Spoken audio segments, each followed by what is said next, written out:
ഹരേ കൃഷ്ണ. സർവം ശ്രീ രാധാകൃഷ്ണാർപ്പണമസ്തു. അധ്യായം 5 കർമ്മയോഗം, കൃഷ്ണാവബോധത്തിൽ പ്രവർത്തനം. ശ്ലോകം 17. തദ്ബുദ്ധയസ്തദാത്മാന സ്തന്നിഷ്ഠാസ്തത്പരായണാഃ ഗച്ഛന്ത്യ പുനരാവൃത്തിം ജ്ഞാനനിർധൂതകൽമഷാഃ. വിവർത്തനം. ബുദ്ധിയും മനസ്സും വിശ്വാസവും ആശ്രയവുമെല്ലാം പരമ്പൊരുളിൽ അഥവാ കൃഷ്ണനിൽ ഉറപ്പിച്ചു നിർത്തുമ്പോൾ പരിപൂർണ ജ്ഞാനത്താൽ സംശയങ്ങളൊഴിഞ്ഞ് മുക്തിമാർഗത്തിൽ മുന്നേറുന്നു. ഭാവാർത്ഥം: കൃഷ്ണനാണ് പരമമായ അതീന്ദ്രിയ സത്യം. പരമദിവ്യോത്തമ പുരുഷനായ ഭഗവാൻ താനാണ് എന്ന കൃഷ്ണന്റെ പ്രഖ്യാപനമാണ് ഭഗവത്ഗീതയുടെ കേന്ദ്രബിന്ദു. എല്ലാ വൈദിക സാഹിത്യത്തിൻ്റെയും അഭിപ്രായമാണിത്. പരമതത്വമെന്നാൽ സർവോത്കൃഷ്ടമായ സത്യം.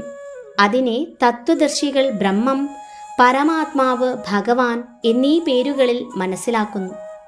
പരമസത്യത്തിൻ്റെ പരമകാഷ്ഠയത്രേ ഭഗവാൻ. അതിനുമേൽ ഒന്നുമില്ല.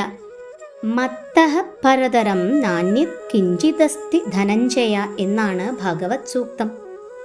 അവ്യക്തഗത ബ്രഹ്മത്തിൻ്റെ ആധാരവും കൃഷ്ണൻ തന്നെ. ബ്രഹ്മണോഹി പ്രതിഷ്ഠാഹം. എങ്ങനെ നോക്കിയാലും കൃഷ്ണനാണ് പരമസത്യം. ആരുടെ മനസ്സും ബുദ്ധിയും വിശ്വാസവുമെല്ലാം കൃഷ്ണനെ ആശ്രയിച്ചിരിക്കുന്നുവോ, അഥവാ ആരാണോ തികച്ചും കൃഷ്ണാവബോധത്തിൽ ഉറച്ചു നിൽക്കുന്നത്, അയാളുടെ സംശയങ്ങളെല്ലാം നീങ്ങുകയും അതീന്ദ്രിയ വിഷയങ്ങളെക്കുറിച്ച് പരിപൂർണ ജ്ഞാനമുദിക്കുകയും ചെയ്യും.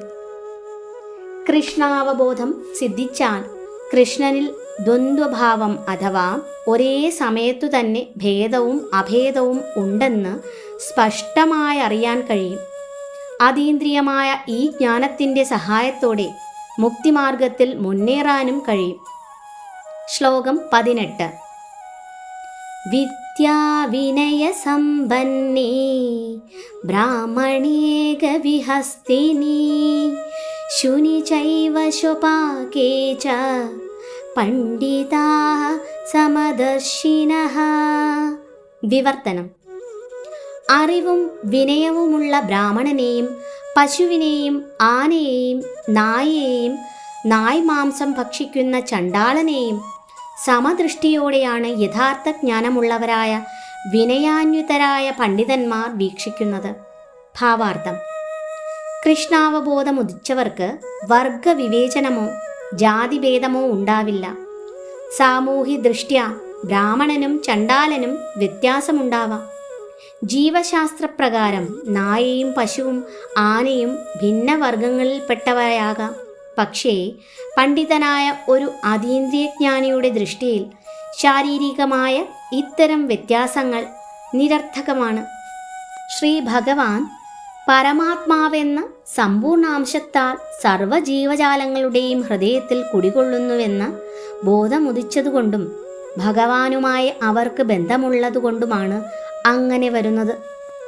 പരമതത്വത്തെക്കുറിച്ചുള്ള ഈ അവബോധമത്രേ യഥാർത്ഥ ജ്ഞാനം.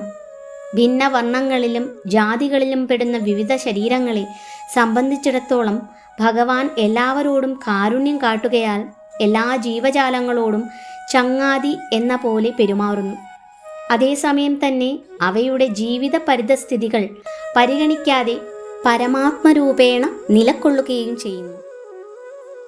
ഒരു ബ്രാഹ്മണൻ്റെയും അധകൃതൻ്റെയും ശരീരം ഒരേ വിധമുള്ളതല്ല. എങ്കിലും രണ്ടിലുമുണ്ട് പരമാത്മാവിൻ്റെ സാന്നിധ്യം. ഭൗതിക പ്രകൃതിയുടെ വ്യത്യസ്ത ഗുണങ്ങളിൽ നിന്ന് ഉരുത്തിരിയുന്ന ഭൗതികോത്പന്നങ്ങളാണ് ശരീരങ്ങൾ. അവയിൽ അധിവസിക്കുന്ന ജീവാത്മാ പരമാത്മാക്കൾക്കാകട്ടെ ഒരേ ആത്മീയ ഗുണമാണ് ഉള്ളത്. എന്നാൽ ഗുണം ഒന്നാണെങ്കിലും പരിമാണത്തിൽ അവ വ്യത്യാസങ്ങളാണു താനും. പരമാത്മാവ് സർവ ശരീരങ്ങളിലും ഉണ്ടെന്നിരിക്കെ ഒരേയൊരു പ്രത്യേക ശരീരത്തിൽ മാത്രമാണ് ജീവാത്മാവ് കുടികൊള്ളുന്നത്. കൃഷ്ണാവബോധം സിദ്ധിച്ച ഒരാൾക്ക് ഇത് വ്യക്തമായി അറിയാം. അതുകൊണ്ട് അയാൾ യഥാർത്ഥ ജ്ഞാനിയും സമദർശിയുമായിരിക്കും. ജീവാത്മാവിനും പരമാത്മാവിനും പൊതുവിലുള്ള സവിശേഷത അവബോധമുള്ള അവസ്ഥയും സച്ചിദാനന്ദ സ്വഭാവവുമത്രേ. ജീവാത്മാവിൻ്റെ പ്രജ്ഞ അഥവാ ബോധം ഒരു ശരീരത്തിൽ മാത്രം ഒതുങ്ങി നിൽക്കുമ്പോൾ പരമാത്മാവിൻ്റേത് സകല ശരീരങ്ങളിലും പ്രവർത്തിക്കുന്നു. പരമാത്മാവ് എല്ലാ ശരീരങ്ങളിലും ഒരേപോലെ സന്നിഹിതനാണ്. ഹരേ കൃഷ്ണ. സർവം ശ്രീ രാധാകൃഷ്ണാർപ്പണമസ്തു.